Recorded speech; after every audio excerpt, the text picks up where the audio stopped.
이제 심각하죠. 확진자가 또 100몇십 명이 더 늘어나가지고 556명이라고 그러는데 계속해서 막 양수적으로 이렇게 늘어나는 것 같아요. 제가 악수를 안 했다고 너무 서운해하지 마세요. 예, 오늘부터는 악수를 저희가 좀 금하려고 하거든요. 예, 좀 지침을 잘 따라 주셨으면 좋겠습니다. 오늘 예배를 통해요. 우리 성령께서 저와 여러분의 마음을 주장하셔서 모든 두려움과 불안함, 염려가 떠나는 거고 하나님의 평안이 넘치는 은혜를 주시기를 주의 이름으로 축복합니다. 경북 포항에 있는 친구가 그저께 이제 전화가 왔어요. 이틀째 집에 머무르고 있대요. 여러분 대구는 굉장히 심각합니다. 경북 지역도 마찬가지예요. 되게 어려워요. 우리 지금 위기의식을 잘 못 느껴요 여기는. 근데 그쪽은 그렇지 않대요. 사람들이 되게 불안해하고 어디서 뭐 이게 전염이 될지 모르니까 번화가 대구에 보면 사람들이 평상시에 주말 같을 때 꽉 차는 데인데 한산하죠. 예. 그리고 마트에서는 물건이 동이 나고 사재기를 하고 불안한 심리를 표출하는 거예요. 물론 이 코로나 확산하는데 신천지가 항복하고 있죠. 네, 그래서 오늘부터 우리 교회는요 몇 주간 모르시는 분들은 관계없는 지인 아니시면 우리가 차단하기로 했어요. 안내하시는 분들이 이런 불안한 사태가 빨리 종속이 되고요. 그리고 안정을 찾을 수 있도록 여러분 우리 교회가 더 힘써 기도하실 수 있기를 주의 이름으로 축복합니다. 하나님이 멈추게 하셔야 되잖아요. 그죠? 그리고 안전수칙 잘 지켜주셔야 돼요. 이거는 정말 필요해요. 이 신천지가 욕을 얻어먹는 이유가요. 하나가 이 정부나 지자체의 지시를 안 따르는 거예요. 폐쇄적인 걸. 그죠? 공동체니까 자기 마음대로 행동하면 안 되잖아요. 그래서 마스크 꼭 착용하시고 어디 가든지 세정을 잘 하셔서 정말 예방을 잘 했으면 좋겠고요. 제가 생각할 때는요. 우리가 중국보다 좀 위험하다고 생각해요. 전 개인적인 생각이에요. 이유가 뭐냐면 중국은 공산국가니까 막 차단하고 막고 할 수 있어요. 강제적으로. 근데 우리는 강제적으로 할 수가 없어요. 그냥 권고예요. 권고. 네. 그래서 스스로 잘 예방하면 그런데 아무리 예방한다 할지라도 택시기사가 슈퍼전파자가 될 수도 있고 마트 직원이 슈퍼전파자가 될 수도 있지 않습니까? 결국에는 하나님께서 지켜주셔야 되는 줄 믿습니다. 여러분 하나님은요 성경에 보면 예배를 통해서 그 삶을 지켜주시는 게 많이 나타나요. 여러분 오늘 예배를 통해서 우리 참소망 공동체를 지켜주시기를 주의 이름으로 축복합니다. 오늘 내용은요 무화과나무 저주 사건인데요. 마가복음에는요 부활에 대한 기적 빼놓고는 18번의 기적이 나타나요. 그 중에 하나가 오늘 무화과나무를 저주하시는 기적 사건인데요. 예수님께서 보통 기적을 행하실 때는 긍정적인 결과를 초래하잖아요.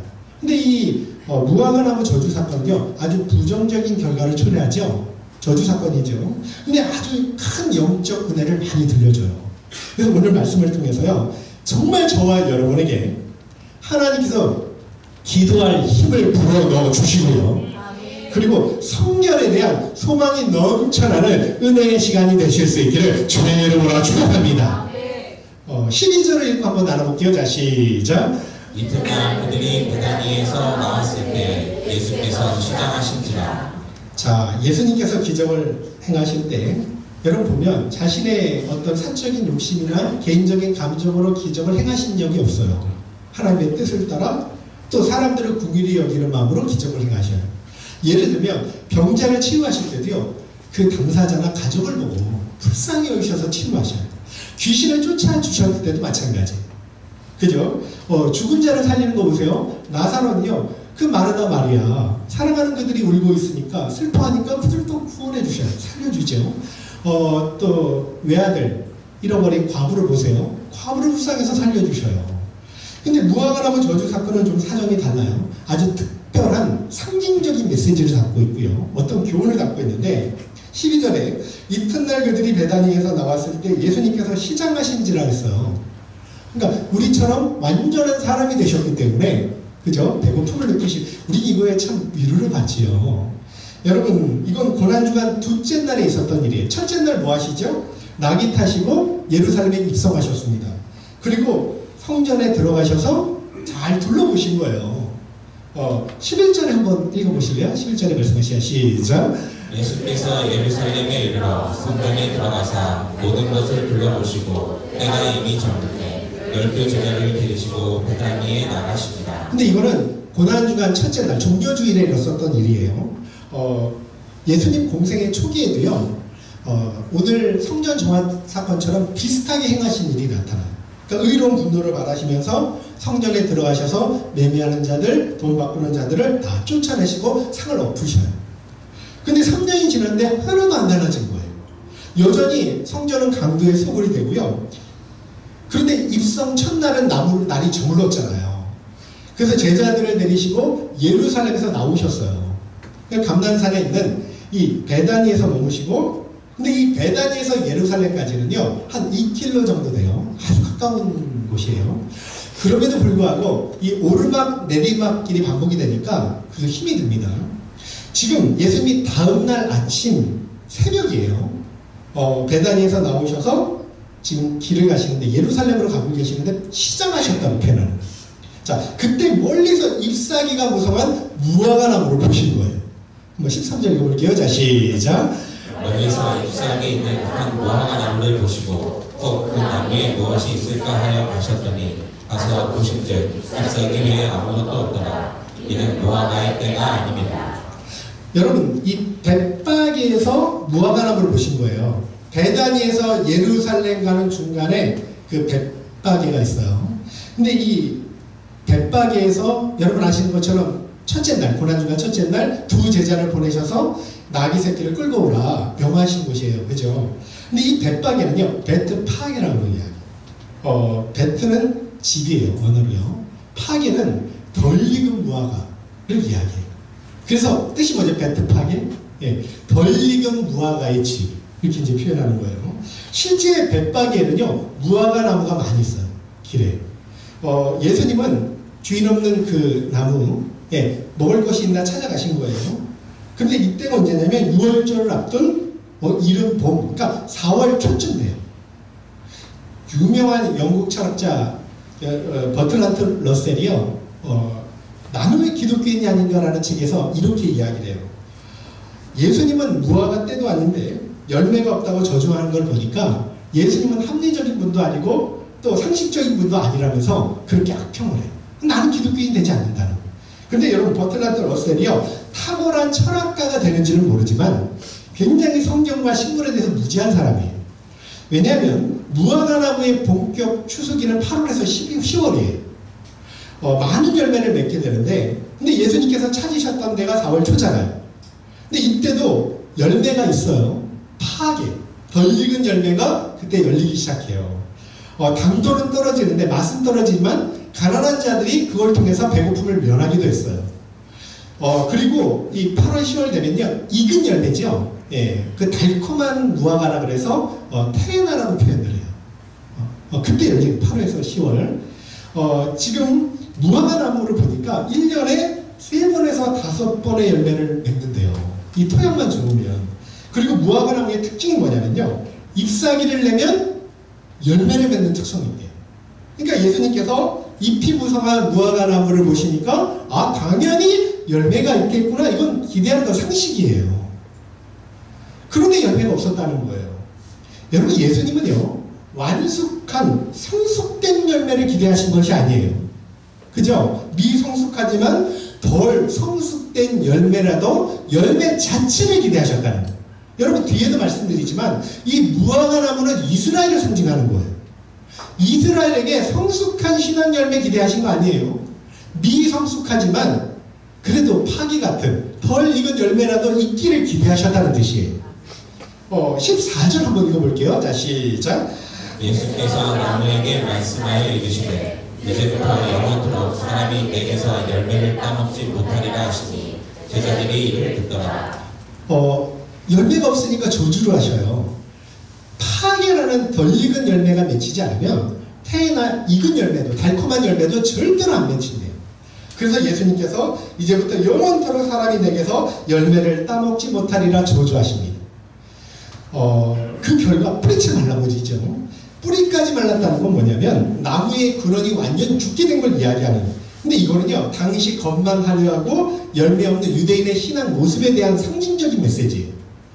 여러분, 당시 성전은요, 강도의 소굴이 돼버리고요. 또 예배는 형식만 남고 본질을 다 잃어버렸어요. 열심히 예배 드리는 것 같아요. 열심히 기도하는 것 같아요. 그런데 그 속에는 껍데기만 있는 거예요. 그들 마음은 하나님께로부터 다 떠나고요. 입만 무성한 무화과 나무처럼 되었다는 거예요. 그 주님께서 탄식하시면서 책망하시고 지금 무화과 나무를 통해서 심판 메시지를 전하시는 거예요.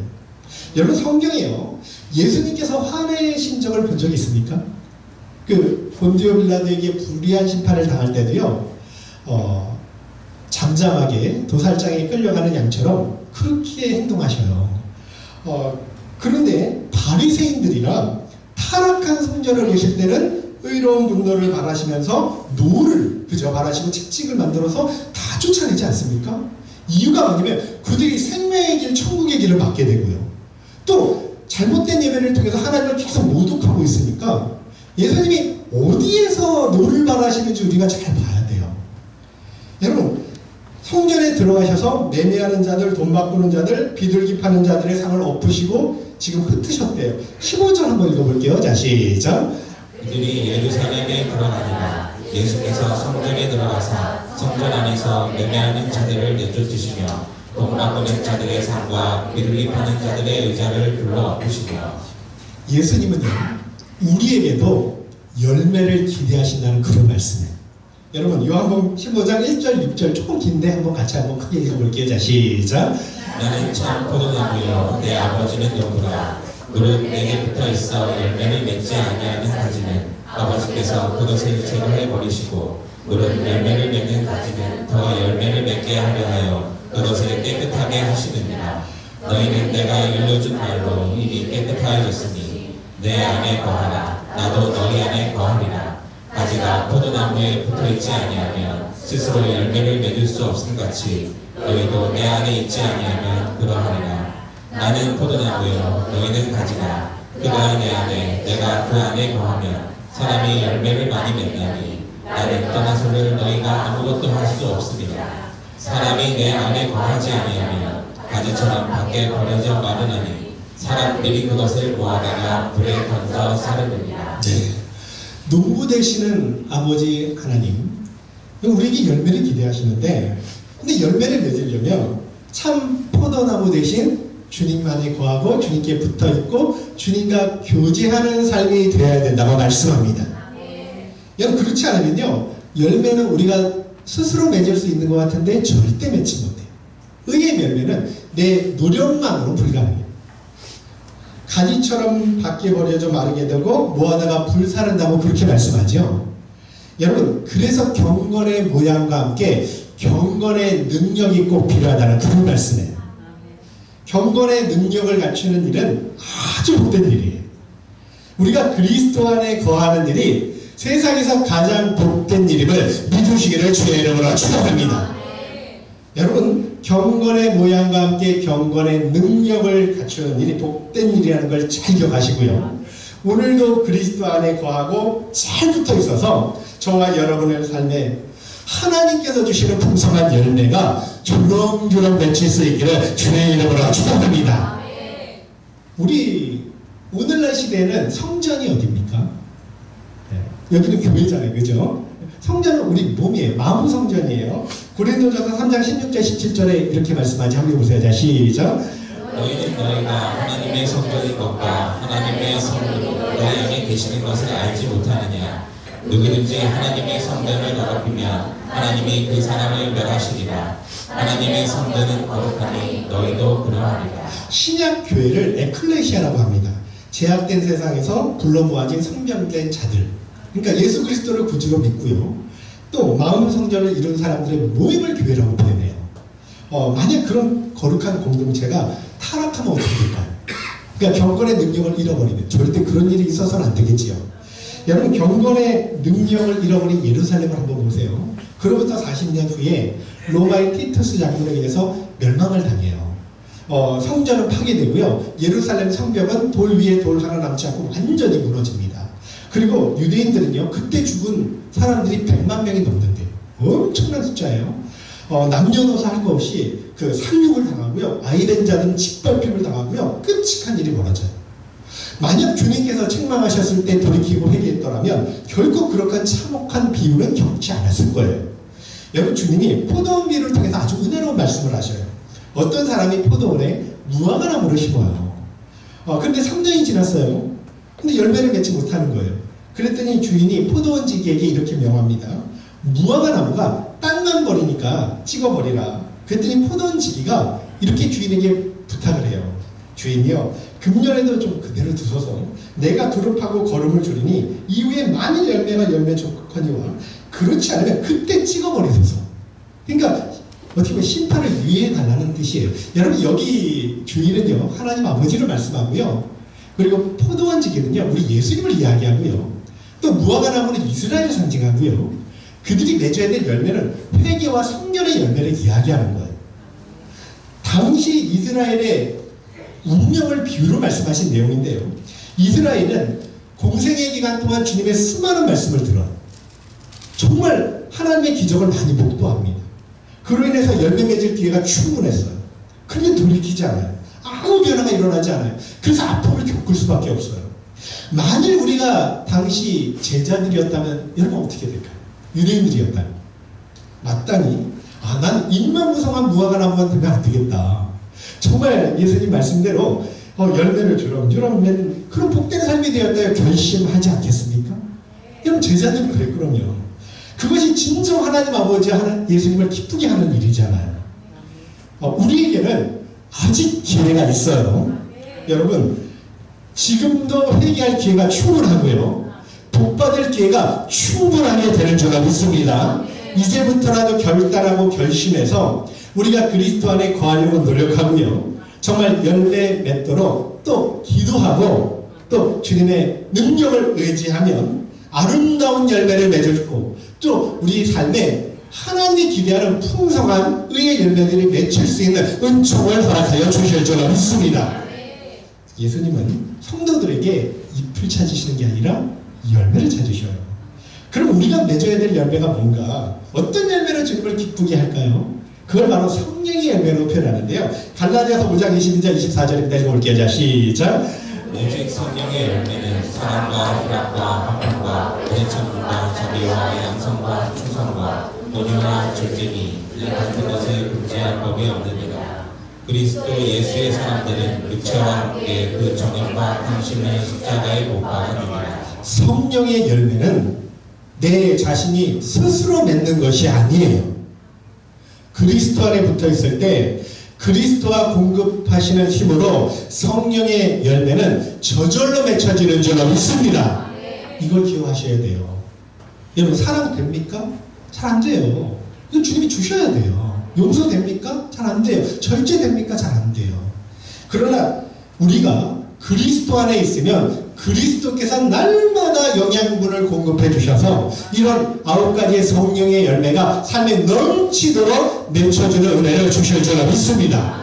그거를 뭘로 표현한 거예요? 주님이 이 같은 것을 금지할 법이 없다고 표현을. 막을 수가 없다는 거예요. 여러분, 우리 예수님은요, 이런 성령 9가지 열매로 충만하신 분이죠. 사랑이 충만하시고 희락이 충만하시고 오래 참으시고 자비하시고 선하시고 충성과 온유와 절제가 언제나 넘치는 분이에요. 그런 예수님을 닮아가는 게 저와 여러분의 기도 제목 아닙니까? 그리고 또 맺어야 될 열매가요, 복음의 열매라는데 누가복음 4장 43절 한번 읽어볼게요. 자, 시작.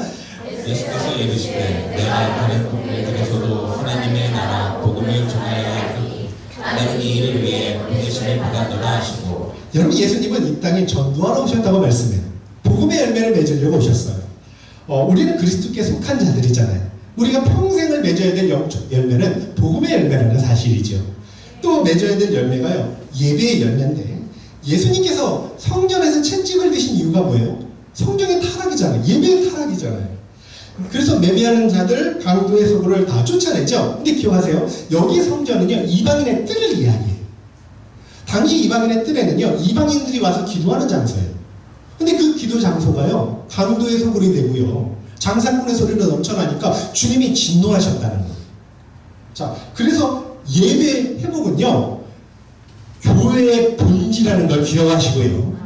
우리가 어떤 예배를 드리든 정말 우리가 마음을 다하고 정성을 다하고 믿음으로 감사함으로 드리는 복된 예배가 되시기를 주의 이름으로 축복합니다. 여러분 마지막으로 맺어야 될 중요한 열매를 이야기하는데 오늘 제가 이 말씀 드리려고 해요. 핵심 포인트가 기도예요. 기도의 열매인데요. 자 17절 한번 읽어볼게요. 시작. 이에 가르쳐 이르시되 기록된 바 내 집은 만민이 기도하는 집이라 칭함을 받으리라고 하지 아니하였느냐. 너희는 강도의 소굴을 만들었구나 하시네. 여기 보니까 무화과나무 저주 사건의 시작으로요. 성전 정화 작업하고 기도로 이어져. 그죠? 내 집은 만민이 기도하는 집이다. 기도의 본질을 이야기하시는 거예요. 성전의 본질을 이야기하시는 거예요. 여러분 정말 기도 소리가 넘쳐야 되는데 지금 그런 곳에 장사꾼들의 소리를 가득 차니까 너무나 진노하셨죠. 무화과나무 저주 사건을 통해서 그래서 기도의 능력을 회복해야 된다고 계속 말씀하는데 20절과 23절 읽어볼게요. 자 시작. 그들이 아침에 지나갈 때 무화과나무가 뿌리치 많은 것을 보고 베드로가 생각이 나서 여쭤오되 납비어 보소서 저주하신 무화과나무가 말랐나이다. 예수께서 그들에게 대답하여 이르시되 하나님을 믿으라. 내가 진실로 너희에게 이르노니 누구든지 이 산더러 들려 바다에 던져지라 하며 그 말하는 것이 이루어질 줄 믿고 마음에 의심하지 아니하면 그대로 되리라. 예수님께서 저주하신 무화과나무 그곳을 그 다음날 지나가셨어요. 제자들이 말하는 거예요. 그 중에 베드로가 뿌리채 말라버린 것을 보고 너무나 놀라면서 선생님 저것 좀 보세요 하고 신기하듯이 질문을 하고 어떻게 이렇게 됐냐는 거죠. 그때 예수님께서 동문서답 같은 정말 생뚱맞게 이렇게 말씀합니다.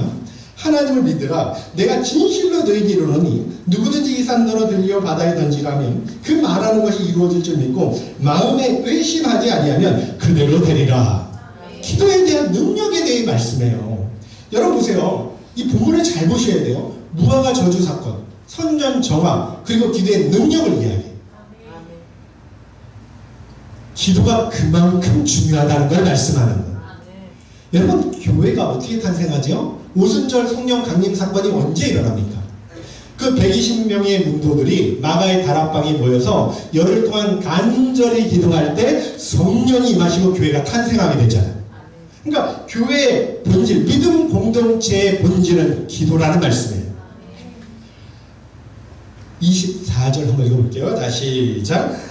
그러므로 내가 너희에게 말하노니 무엇이든지 기도하고 구하는 것은 받을 줄로 믿으라. 그리하면 너희에게 그대로 되리라. 엄청난 말씀입니다. 여러분 기도의 능력이 얼마나 대단한지 신비로운지를 가르쳐줘요. 하나님을 믿는다는 건 뭐냐면요. 하나님을 믿는 건 다른 게 아니에요. 기도의 능력을 믿는다는 걸 말씀하는 거예요. 여러분 우리는 믿는다는 걸 물어보면 하나님 믿는 게 뭐예요? 그러면 신학적으로 철학적으로 여러 가지로 대답할 수 있을 거예요. 아니면 신앙 고백, 사도신경이나 웨스트민스터 신앙 고백 뭐 이런 것도 이야기할 수 있을 거예요. 근데 예수님은 아주 단순하면서 명료하게 믿는 것이 뭔지를 이야기해요. 그게 뭐예요? 믿는 건 우리가 하나님께 기도하면 하나님이 받으시고 그대로 되는 은혜를 주시는 걸 믿는 게 하나님을 믿는 것이라고 말씀하는 거예요. 이 산더러 바다에 빠지라고 명하면 의심하지 않으면 그대로 될 것을 믿는 걸 믿음이라고 이야기하는 거예요. 여러분 하나님을 그래서 믿는 것은 하나님께 기도하면 하나님이 우리 기도를 들으시고 응답해 주실 것을 믿는다는 것을 잊지 않으시기를 주의 이름으로 축복합니다. 정말 그런 믿음의 역사가 이 시간에 충만하게 일어나실 수 있기를 주의 이름으로 축복합니다. 그게 믿는 거예요. 여러분 전능하신 하나님을 믿는 거라는 거예요. 믿으니까 기도하는 거예요. 또 기도하면서 반드시 이루어 주실 걸 믿고 기도하는 거예요.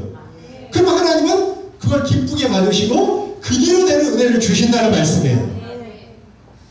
그래서 무화과 저주 사건, 성전 정화, 기도의 능력, 마지막 25절 한번 읽어보세요. 자 이렇게 끝냈죠? 자 시작. 서서 기도할 때 너에게나 흥미가 있거든 용서하라. 그리하여 하늘에 계신 너희 아버지께서도 너희 허물을 사하여 주시리라 하시니라. 왜 용서에 대해 말씀하냐면 기도가 응답받으려면 어떻게 해야 된다고요? 먼저 용서가 전제되어 있어야 된다.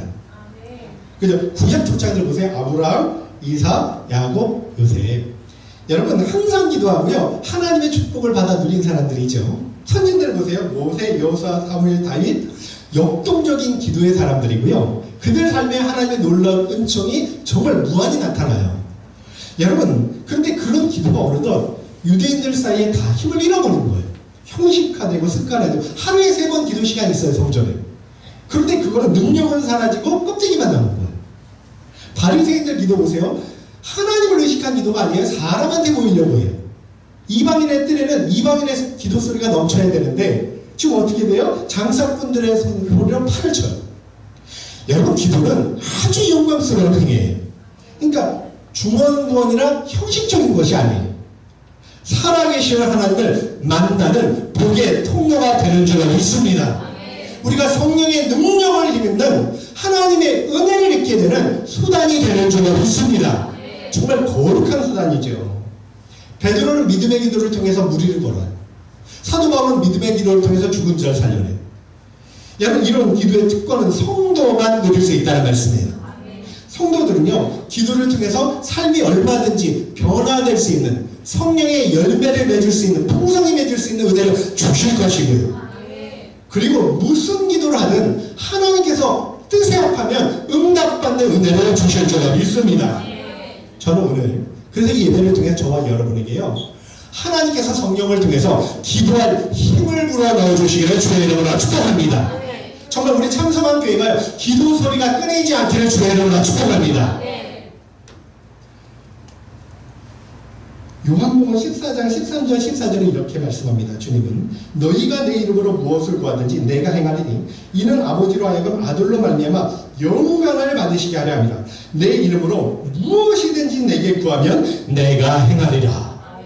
여러분, 막 기쁘지 않습니까? 이런 말씀 들으면 믿고 구한 거는 반드시 응답받는다는 거예요. 다시 말씀드리지만 하나님을 믿는다는 게 뭐라 그랬어요? 우리가 하나님께 기도하면 그대로 될 것을 믿는 것, 하나님이 전능하신 능력으로 이루어질 걸 믿고 간절히 간구하는 삶을 사는 것이 믿음의 삶이라고 가르쳐 드렸잖아요. 여러분, 우리 하나님은 참 좋으신 분이에요. 자녀의 기도를 절대로 예면하지 않으실 거예요. 우리가 기도한 것보다 더 풍성히 응답하여 주실 줄로 믿습니다. 우리는 드린 기도의 응답을 받잖아요. 그러면 기쁨으로 하나님을 찬양하게 될 거예요. 막 콧소리로 막 찬양이 끊이지 않을 거예요. 그럼 그걸 통해서 하나님 영광을 받으셔요. 그리고 그게 힘이 되어서 더 열심히 기도하게 될 거예요. 여러분, 이런 기도의 복된 삶이요, 우리 귀에 끊어지지 않고 평생을 이어가실 수 있기를 주의 이름으로 축복합니다. 각자 나름대로 기도를 하고 계실 거예요. 아마 가정을 위해서 이렇게 기도해요. 하나님, 잘 믿는, 예수님 잘 믿는 가정이 되게 해주세요. 하나님만 믿는 복된 가정이 되게 해서 이렇게 기도하실 거예요. 오늘부터 조금 더 해서요, 한번 따라해 보세요. 하나님, 우리 가정이 기도의 능력을 맛보며 살게 하여 주시옵소서. 아니, 따라해 보세요. 하나님, 우리 가정이 기도의 능력을 맛보며 살게 하여 주시옵소서. 예. 이쪽 길어지면 이제 헷갈리잖아요. 그죠? 그래도 잘 가고 계십니다. 감사해요. 아무 염려 없이 감사의 기도를 드리게 하여 주시옵소서. 기도한 것은 그대로 믿는 가정이 되게 하여 주시옵소서. 무한한 기도 응답성에 마음껏 하나님을 찬양하게 하여 주시옵소서. 네. 감사해요. 일부는 여기서 조금 흔들리더라. 여러분, 평생 정말 기도 소리가 끊어지지 않기를 주의 이름으로 축복합니다. 기도하면 사는 거고요. 기도선이 내려가면 죽는 거예요. 그건 영적인 문제, 어쩔 수가 없는 걸 하나님 그렇게 만들어 놓으셨어요. 잊지 마세요. 이 시간 주님께서 우리에게 말씀하셔요. 하나님을 믿으라. 내가 너에게 말하느니 무엇이든지 기도하고 구하는 것은 받을 줄로 믿으라. 그리하면 그대로 되리라. 오늘 말씀을 마칠게요. 여러분, 우리 주님은 무화과 나무 저주 사건을 통해서 우리에게도 열매를 기대하신다고 말씀해요. 그러니까 성령의 열매, 복음의 열매, 예배 열매, 기도의 열매. 근데 이게 우리 스스로 맺으면 좋겠는데 불가능해요.